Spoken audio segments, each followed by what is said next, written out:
அம்புலிமாமா மகாபாரதம் 45ஆம் பாகம். தூதுகள். நகுஷன் முதலில் மகா நல்லவன். ஆனால் இந்திர பதவி வந்தவுடன் போகங்களில் விருப்பம் கொண்டவனாகி தேவ பெண்களுடன் வலம் வந்து ஒரு நாள் இந்திரனின் மனைவியான சசிதேவியை பார்த்து அவள் மீது மோகம் கொண்டான். தான் இப்போது இந்திரன் என்பதால் சசிதேவி தனக்கு மனைவியாக இருக்க வேண்டும் என்று நகுஷன் செய்தி அனுப்பியதும் சசிதேவி பயந்து பிருகஸ்பதியிடம் சரணடைந்தாள். இந்த விஷயத்தை கேட்டு நகுஷன் பிருகஸ்பதியின் மீது கடும் கோபம் கொண்டு முனிவர்களையும் தேவர்களையும் திட்டினான். பிறன் மனைவியை விரும்புவது மகா பாவம் என்று அவர்கள் நகுஷனுக்கு அறம் உரைத்தார்கள். இந்திரன் இதுபோன்ற காரியங்களை நிறைய செய்திருக்கிறான். நீங்கள் அனைவரும் அவனுக்கு அறம் உரைக்க முடியாமல் போனதா என்று நகுஷன் அவர்களை கேட்டான். அப்போது தேவர்கள் பிருகஸ்பதியிடம் சென்று, மகாத்மாவே, நகுஷன் மிகவும் கோபமாக இருக்கிறான். சசிதேவியை அவனுக்கு மனைவியாக இருக்குமாறு இணங்கச் செய்யுங்கள். இல்லையென்றால் உலகங்களுக்கு நன்மை இல்லை என்றார்கள். நான் எத்தனை துன்பங்கள் வேண்டுமானாலும் படுவேன், ஆனால் நகுஷனுக்கு மனைவியாக இருக்க மாட்டேன் என்றாள் சசிதேவி. பிருகஸ்பதியும் சரணடைந்த சசிதேவியை நிச்சயமாக காப்பாற்றுவேன் என்றார். அந்த சூழ்நிலையில் நகுஷனின் கோபம் தணியும்படியும் சசிதேவிக்கு எவ்வித துன்பமும் ஏற்படாதபடியும் ஒரு உபாயம் சிந்திக்க வேண்டியதாயிற்று. நகுஷன் அகங்காரத்தால் மதிமயங்கி வீழ்ச்சி அடைய தகுந்த நிலையில் இருக்கிறான். ஆகையால் தற்போதைக்கு சசிதேவி அவனிடம் சென்று சிறிது கால அவகாசம் கேட்டு வந்தால் இந்த பிரச்சனையை காலமே தீர்த்துவிடும் என்று பிருகஸ்பதி தேவர்களிடம் கூறினார். அப்படியே சசிதேவி நகுஷனிடம் சென்று, இந்திரனை பற்றி எந்த செய்தியும் தெரியவில்லை. ஏதாவது செய்தி தெரிந்தவுடன் உனக்கு மனைவியாகிறேன் என்றாள்.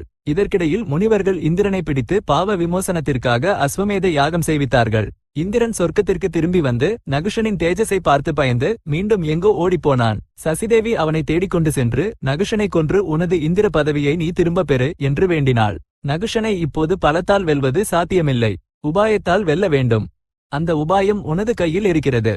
நகுஷன் உன்னை விரும்புகிறான் என்பதால் முனிவர்களை சுமக்க வைத்து உனது வீட்டிற்கு வருமாறு நகுஷனிடம் சொல். அதோடு நகுஷன் வீழ்ச்சி அடைவான் என்றான் இந்திரன். முனிவர்களை சுமக்க வைத்து தன்னிடம் வருமாறு சசிதேவி கேட்டவுடன் நகுஷன் பேரின்பம் அடைந்து முனிவர்களை பல்லக்கை சுமக்க வைத்து கிளம்பினான். வழியில் முனிவர்கள் அவனுடன் ஏதோ வாக்குவாதம் செய்தார்கள். நகுஷன் கோபமடைந்து அகத்தியரின் தலையை தனது காலால் உதைத்தான். அகத்தியர் கோபம் கொண்டு, பாம்பாக போவாய் என்று நகுஷனை சபித்தார். அதோடு நகுஷன் சொர்க்கத்திலிருந்து வீழ்ந்தான்.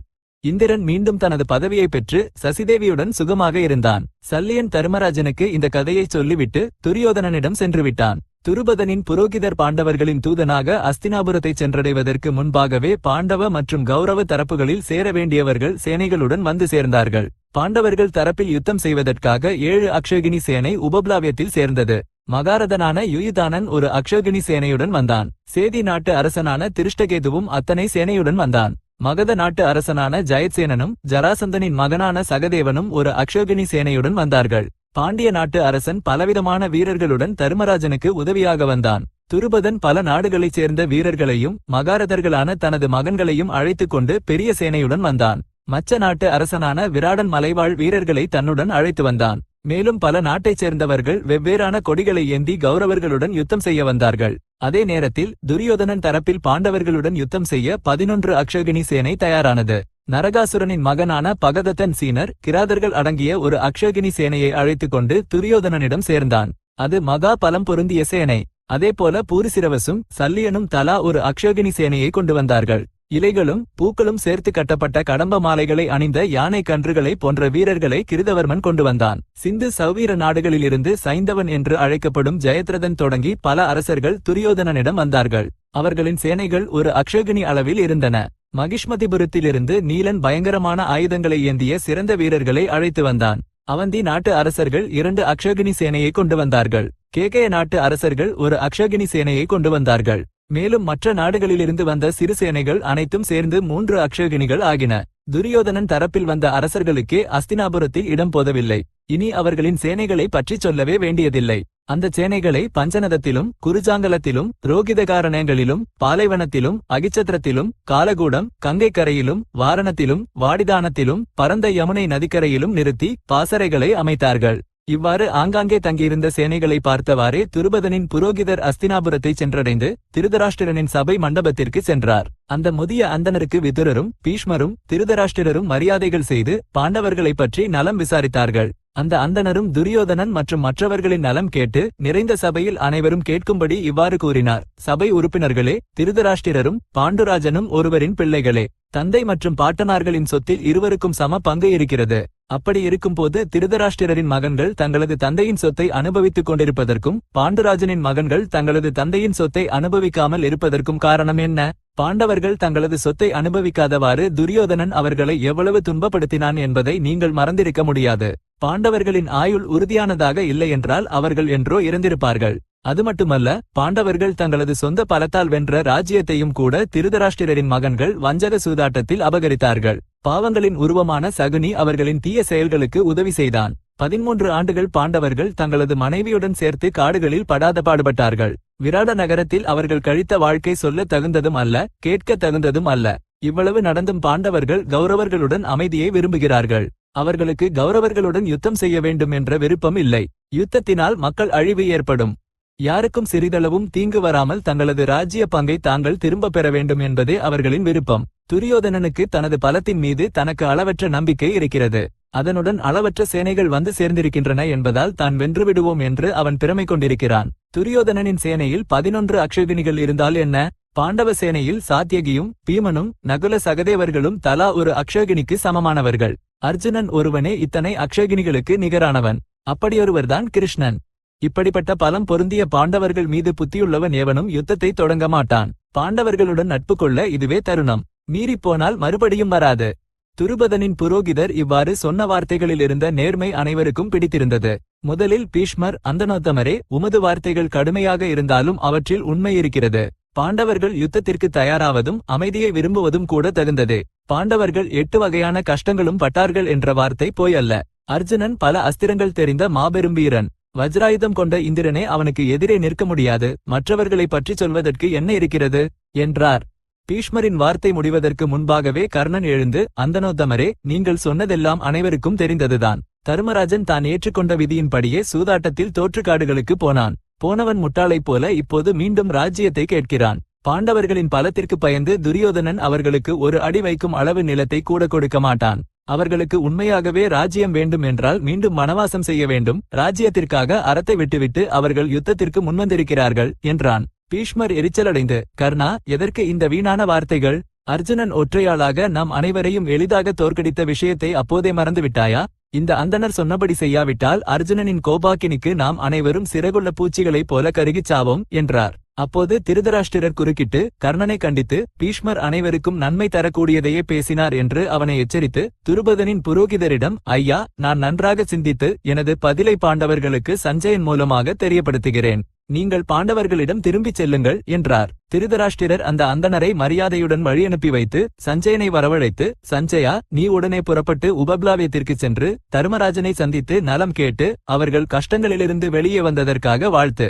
அதன் பிறகு கிருஷ்ணனையும் பாண்டவர்களுக்கு யுத்தத்தில் உதவி செய்ய வந்த முக்கியஸ்தர்களையும் விசாரி. நம் மூலமாக பாண்டவர்கள் பல கஷ்டங்கள் பட்டார்கள். அவர்களால் ஒரு தீங்கு கூட நமக்கு ஏற்பட்டதாக எனக்கு நினைவுக்கு வரவில்லை. தருமராஜன் நம்மீது கோபம் கொண்டு யுத்தம் செய்வான் என்று நினைத்தாலே எனக்கு பயமாக இருக்கிறது.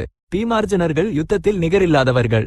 நீ அவர்களிடம் என்ன சொல்வாயோ உனது இஷ்டம். யுத்தம் நடக்காமல் ஏதோ ஒன்று சொல்லி பாண்டவ தரப்பினரை சம்மதிக்கவை என்றார். சஞ்சயன் இரதத்தின் மீது உபப்ளாவியத்தை சென்றடைந்து தருமராஜனை சந்தித்தான்.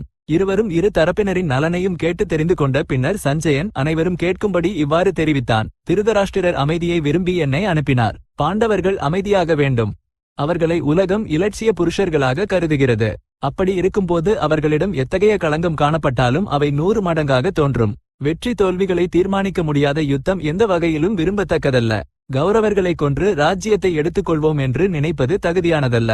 உறவினர்களை கொல்வதை விட மரணம் மேலானது. பாண்டவர்களின் பலம் தேவர்களாலும் வெல்ல முடியாதது. அப்படிப்பட்டதுதான் கௌரவர் பலமும் கூட. இந்த 2 பலங்களுக்கும் யுத்தம் நடந்தால் யார் வென்றாலும் ஒன்றுதான் என்றும் கொஞ்சமும் சுகம் இருக்காது என்றும் எனது நம்பிக்கை.